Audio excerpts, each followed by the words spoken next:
2018 সালে রাতের ভোট হিসেবে খ্যাত একাদশ জাতীয় সংসদের সেই বিতর্কিত নির্বাচনে সাবেক প্রধান নির্বাচন কমিশনার কে এম নুরুল হুদার অন্যতম সহযোগী ছিলেন ওই সময়কার নির্বাচন কমিশন সচিবালয়ের সচিব হেলাল উদ্দিন আহমদ। অভিযোগ রয়েছে নির্বাচনের আগে তিনি একাধিকবার সেই নির্বাচনকে ঘিরে প্রশাসনের কর্মকর্তাদের সঙ্গে গোপন বৈঠক করেছিলেন। তিনি বৈঠক করেছিলেন ঢাকায়, বৈঠক করেছিলেন চট্টগ্রামে। এ নিয়ে বিএনপি যখন তার বিরুদ্ধে গুরুতর অভিযোগ তোলে তখন তিনি এটিকে অস্বীকার করেন। সংবাদ সম্মেলন ডেকে তিনি বলেন যে তার বিরুদ্ধে যে প্রচার করা হচ্ছে এটি একটি প্রোপাগান্ডা, এমনকি তাকে হেয় করার জন্য এটি করা হয়েছে। যদিও তিনি কোথায় কোথায় সেই বৈঠক করেছিলেন, এমনকি কখন সেই বৈঠক করেছিলেন, সেই বৈঠকে কারা উপস্থিত ছিলেন, সেই সুস্পষ্ট প্রমাণাদি কিন্তু গণমাধ্যমে প্রকাশিত হয়েছে। তার আগে বলি, হঠাৎ করে কেন হেলাল উদ্দিন আহমদ আবার আলোচনায় আসলেন। শুক্রবার কে এম নুরুল হুদাকে অর্থাৎ সাবেক প্রধান নির্বাচন কমিশনারকে দ্বিতীয় দফায় রিমান্ডে নেয়ার জন্য আদালতে তোলা হয়েছিল। সেই রিমান্ড শুনানির সময় আদালত তার কাছে জানতে চান যে তিনি যখন সিইসি ছিলেন তখন ইসি সচিব কে ছিলেন। আদালতকে জানানো হয় যে তখন ইসি সচিব ছিলেন হেলাল উদ্দিন আহমদ। আদালত এই সময় নুরুল হুদার কাছে আরও জানতে চান যে তার ওই সময়ে তার কোনো আত্মীয় সংসদ সদস্য নির্বাচিত হয়েছিলেন কিনা, কিংবা তার কোনো আত্মীয় সংসদ সদস্য আছেন কিনা। এ সময়ও আদালতকে জানানো হয় যে তার আপন ভাগ্নে এস এম শাহজাদা পটুয়াখালী 3 আসন থেকে 2018 সালে নৌকার প্রতীক নিয়ে নির্বাচিত হয়েছিলেন। একথা চাউর রয়েছে যে এস এম শাহজাদাকে নমিনেশনটি পাইয়ে দিয়েছিলেন তার মামা কে এম নুরুল হুদাই। ওই সময় আওয়ামী লীগ সভাপতি সাবেক প্রধানমন্ত্রী শেখ হাসিনার পায়ে হাতে ধরে ভাগ্নের পক্ষে সেই নমিনেশনটি আদায় করে নেন K M Nurul Huda. K M Nurul Huda শুধু নমিনেশন নিয়ে ক্ষান্ত থাকেননি, ওই নির্বাচনে ক্ষমতা প্রয়োগ করে ভাগ্নেকে জয়ী করে এনেছিলেন পটুয়াখালী 3 আসন থেকে। পটুয়াখালী 3 আসনে আওয়ামী লীগের হেভিওয়েট প্রার্থী ছিলেন আখম জাহাঙ্গীর, যিনি ছাত্রলীগের সাবেক সাধারণ সম্পাদক এবং আওয়ামী লীগের এক সময় ডাকসাইটের নেতা হিসেবে পরিচিত। তাকে টেক্কা দিয়ে কে এম নুরুল হুদা আপন ভাগ্নেকে সংসদ সদস্য যখন নির্বাচিত করে নিয়ে আসেন তখন থেকেই তার বিরুদ্ধে নানা বিতর্ক মাথাচাড়া দেয়। আজকে আমরা কথা বলবো সেই তার সময়কার বিতর্কিত সচিব সেই হেলাল উদ্দিন আহমদকে নিয়ে। আজকে যখন আদালত হেলাল উদ্দিন আহমদ সম্পর্কে জানতে চাইলেন তখন এটি স্পষ্ট যে 2018 সালে সেই বিতর্কিত নির্বাচনে কে এম নুরুল হুদার সাথে এই হেলাল উদ্দিন আহমদের সংশ্লিষ্টতা আদালতের নজরে এসেছে। অন্যদিকে এই এস এম শাহজাদার কথা আদালত যেটি কে এম নুরুল হুদার কাছে জানতে চাইলেন সেটিও গুরুত্ব রয়েছে বলে সংশ্লিষ্ট আইনজীবীরা মনে করছেন। বলছিলাম হেলাল উদ্দিন আহমদের কথা। হেলাল উদ্দিন আহমদ হচ্ছেন সাবেক ক্ষমতাচ্যুত আওয়ামী লীগ সরকারের যে সমস্ত আমলারা বিতর্কে জড়িয়েছেন পরবর্তীতে এবং ওই সময়ও নানা বিতর্কে জন্ম দিয়েছেন সেই সারিতে প্রথম দিকের একজন।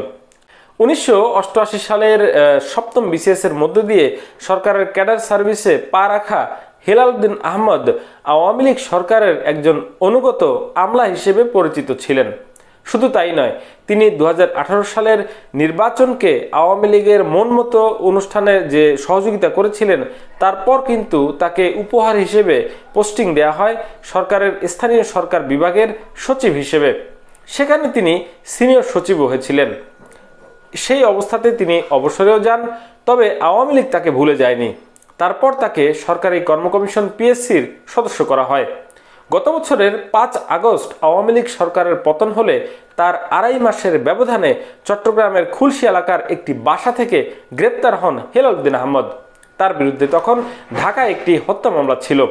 চট্টগ্রাম পুলিশের একজন মুখপাত্র তখন জানিয়েছিলেন যে ঢাকা পুলিশের অনুরোধে হেলাল উদ্দিন আহমদকে গ্রেপ্তার করা হয়েছে।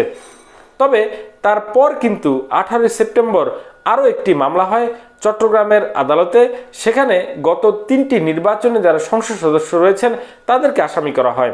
সেই মামলায় আসামি হন সাবেক 3 নির্বাচন কমিশনের প্রধান নির্বাচন কমিশনার এবং অন্য নির্বাচন কমিশনাররাও। সেখানে আসামি করা হয় এই হেলাল উদ্দিন আহমদকেও। অর্থাৎ সেই থেকে হেলাল উদ্দিন আহমদ এখন কারাগারে রয়েছেন বলে আমরা সর্বশেষ যেটি জানতে পেরেছি। আওয়ামী লীগ সরকারের ক্ষমতাচ্যুত হওয়ার পর গত বছরের 9 October PSC chairman Sohrab Hossain সহ অন্য সদস্যদের সঙ্গে হেলাল উদ্দিনও পদত্যাগ করেছিলেন। বলছিলাম 2018 সালের সেই গোপন বৈঠকের কথা। সেই নির্বাচনের আগে হেলাল উদ্দিন আহমদ একাধিকবার প্রশাসনের কর্তা ব্যক্তিদের সঙ্গে গোপন বৈঠকে মিলিত হয়েছিলেন। ঢাকার অফিসার্স ক্লাবের 4 তলার পেছনের কনফারেন্স রুমে 2018 সালের 20 নভেম্বর রাতে ওই গোপন বৈঠক হয় বলে গণমাধ্যমের খবর হয়েছিল।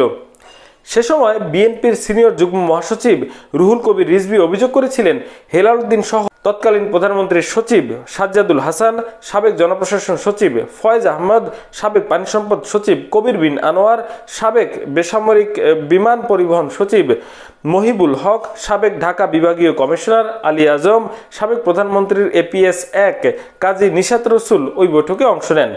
পরে হেলাল উদ্দিন আহমদ চট্টগ্রামের সার্কিট হাউসেও একই ধরনের গোপন বৈঠক করেন বলে অভিযোগ ওঠে। সেই বৈঠকে ইসির জনসংযোগ শাখার তৎকালীন যুগ্ম সচিব আসাদুজ্জামানও ছিলেন। তবে ওই বছরের 24 নভেম্বর সন্ধ্যায় ইসিতে সংবাদ সম্মেলন করে হেলাল উদ্দিন আহমদ তার বিরুদ্ধে ওঠা অভিযোগ অস্বীকার করে ঢাকা ও চট্টগ্রামের গোপন বৈঠকের খবরকে প্রোপাগান্ডা হিসেবে উড়িয়ে দেন।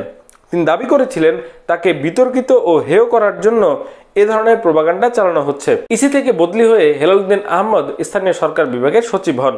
পরে একই মন্ত্রণালয়ের সিনিয়র সচিব হিসেবে পদোন্নতি পান। 2022 সালের 19 মে ওই পদ থেকে তিনি স্বাভাবিকভাবেই অবসরে গিয়েছিলেন। পরে তাকে পিএসসি সদস্য করে নেয় তৎকালীন আওয়ামী লীগ সরকার। 2018 সালে যাদের নেতৃত্বে সেই রাতের ভোট সম্পন্ন হয়েছিল, অর্থাৎ বিতর্কিত একাদশ জাতীয় সংসদ নির্বাচনটি হয়েছিল, সেই কুশীলবদের অন্যতম হচ্ছেন এই হেলাল উদ্দিন আহমদ। অভিযোগ রয়েছে এইচটি ইমামের সঙ্গে সরাসরি যোগাযোগ রাখার মধ্য দিয়ে ওই নির্বাচনটি সরকারের চাহিদা অনুযায়ী বাস্তবায়ন করতে KM নুরুল হুদাকে সহযোগিতা করেছিলেন তিনি। শুধু নির্বাচনই নয়, হেলাল উদ্দিন আহমদ যখন স্থানীয় সরকার বিভাগের সচিব হন তখনও তার বিরুদ্ধে বেসমার দুর্নীতি এবং অনিয়মের অভিযোগ রয়েছে বিপুল অর্থ তছরুফেরও। আওয়ামী লীগ সরকারের সময়ে যারা বিভিন্নভাবে ক্ষমতার দাপট দেখিয়েছেন সেই সচিবদের অন্যতম এই হেলাল উদ্দিন আহমদদের দৃষ্টান্তমূলক বিচার না হলে 2018 সালের মতো নির্বাচন আবারও ভবিষ্যতে ঘটার সম্ভাবনা রয়েছে।